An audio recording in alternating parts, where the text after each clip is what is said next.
U.S. forces seized 2 more sanctioned oil tankers.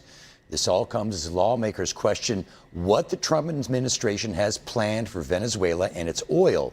And Democrats want the American public to know those plans. Fox's Rebecca Castor with more from Washington.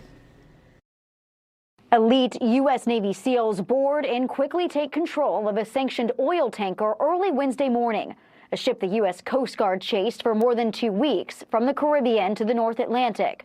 It was one of 2 tankers seized by the U.S. Wednesday, part of the ongoing crackdown on Venezuela and its illegal oil exports. Understand, they are not generating any revenue from their oil right now. They can't move it unless we allow it to move, because we have sanctions, because we're enforcing those sanctions. Oil is Venezuela's main revenue source, and now that Nicolas Maduro is out of power and in U.S. custody, the White House says it's working with the country's interim government on a deal to tap its vast oil reserves, which could be the largest in the world, starting with 30 to 50 million barrels. The United States government has already begun marketing Venezuelan crude oil in the global marketplace, and those funds will be dispersed for the benefit of the American people and the Venezuelan people at the discretion of the United States government. The Trump administration briefed lawmakers Wednesday on the Maduro raid and its plans for the country moving forward.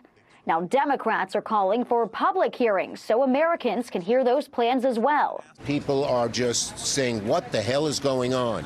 We need answers as to how long this is going to last. If people could hear everything that we just heard, I think they'd have a renewed confidence in that, in both the planning leading up to it and the planning going forward. As for the future of Venezuela's government, President Trump has said it's too early to talk about elections. In Washington, Rebecca Castor, Fox News.